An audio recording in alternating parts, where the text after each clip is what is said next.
To make it in the world today, there are a few key things that you must do in order to survive and thrive in this ever-changing environment. Make sure you have a really good job so you can take care of your loved ones and take care of anybody that you care about and help out friends when they need. And especially, you want to keep an eye on said loved ones, especially if you have children, because otherwise, if you do not, they could fall victim to the Mandrake, a Shudder original directed by Lynn Davison, who's done shorts. So this is their feature film debut, and this is written by Matt Harvey, not to be confused with Jeff Harvey. If you are a deep cut wrestling fan, you are dying laughing in the comments. If you are not, you are horribly confused. He's done Hard Target 2 and An Act of Defiance, and this is set somewhere in Northern Ireland, I assume because Northern Ireland Productions had something to do with this, and Shudder, because I said it's a Shudder original, so obviously they would have something to do with it. Be a bit weird if they slapped their label on it and it wasn't available on Shudder right now, which is something you should absolutely subscribe to because it's a great horror streaming service. Not everything they have that's an original or an exclusive is goddamn great, but they hit a lot more than they miss, I'll say that much. So a lot of UK-based actors are in this. Deirdre Mullins, who plays Kathy, who is she works for the government. She is trying to rehabilitate a 2-decade serving criminal named Mary, Bloody Mary Laidlaw, played by Derbhile Crotty. I apologize if I mispronounced that. Also, turn the captions on unless you can really understand Irish accents, because the caption people certainly couldn't, because there were a few times where they said, "Speak indistinctly." That's a good sign. Nevertheless, there's a lot of good folklore when it comes to, Irish and UK-based horror movies, because you think about all the remote areas and all the lore and all the crazy stories that could be happening, and the fact that a lot of it's very spooky, very isolated, and very eerie. And, there's a lot of tales that could be told, and a lot of good tales that could be told. So Kathy is trying to rehabilitate Mary, and then strange shit starts to happen, because it turns out that Mary, even though she may be rehabilitated, maybe she learned a thing or two, or maybe she was just always messed up. We find out as the film goes along. So this film is 85 minutes, and for the first 30 or so minutes, it's all right. It's not all that bad, in all honesty. There's a nice, neat little setup. Some decent dialogue exchanges, and you think this movie is going to go in a certain direction, and then unfortunately the movie falls into the typical tropes and cliches of a film like this. Doesn't necessarily do anything to expand on it. There are a few films I've seen this year and in past years that actually were pretty good as far as being UK-based horror movies.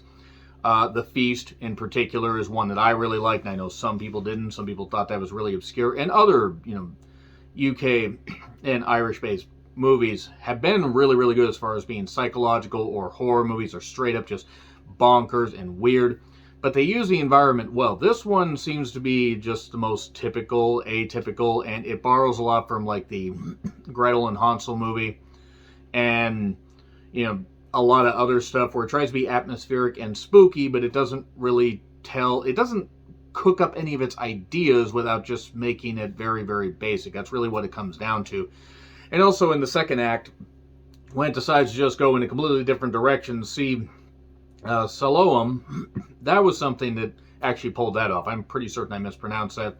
But that was a great Shudder original that did a great job having a tonal shift, but the tonal shift made sense. This one, the tonal shift makes sense, but also it just goes off the goddamn rails and just kind of gives up. And then characters just start dying indiscriminately, and then we just throw more half-cooked ideas and half-baked ideas, and not a lot really gets accomplished. So by the end, you're like, okay, this is what happened. It's kind of trying to be like The Witch, Gretel and Hansel, and a few other movies, Human Centipede, together, and it doesn't end up accomplishing all that much. Also, it proves that Kathy's kind of a goddamn idiot, and that Mary isn't very good at, proving whether she is or is not rehabilitated, because anybody could really see that some weird shit is going on here.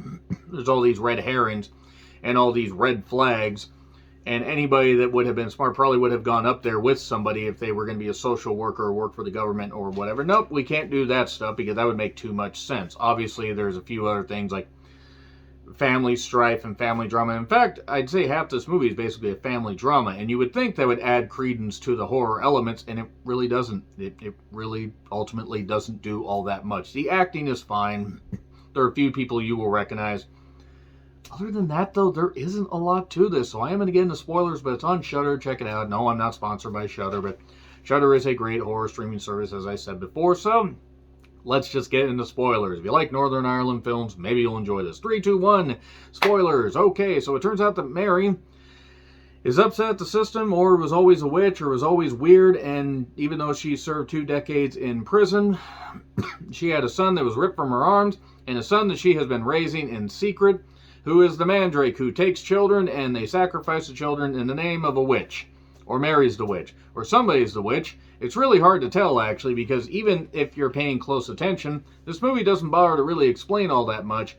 It leaves it open to the viewer. The problem is, if you have stuff open to the viewer and you don't explain much, then they just come up with their own conclusions. It is a simple story, but also it just juts around a whole bunch and doesn't, while staying on a linear path, it also juts around a whole bunch to the point it doesn't really click. That's really what it comes down to. There's, Kathy's ex, he's a cop. He's got a new wife or girlfriend that's pregnant, and him and Jason. They said the name Jason. I instantly thought of the Heavy Rain glitch, and if you're a video game fan, you know exactly what I'm talking about. And it doesn't involve a monster. It involves a the real monster is inside us all, which, yes, humans can be really, really monstrous. The problem is none of these people are threatening. They're only threatening the idiots. And unfortunately for this part of Northern Ireland, or whatever Ireland, there are a lot of idiots.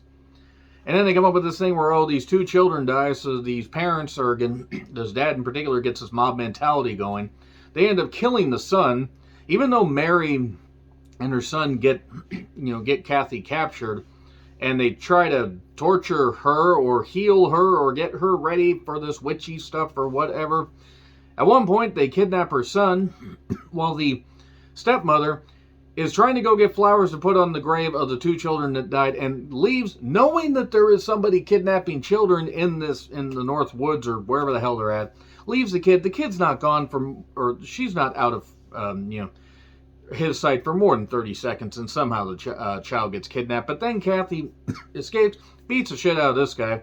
The mob gets him, hangs him, and then Mary's all upset, and she's disappeared, or hasn't disappeared, because she shows up at the very end, and I don't really think they know what the hell's going on. So the son gets rescued, but Jason gets killed, and just a lot of stuff happens. Nothing really gets accomplished.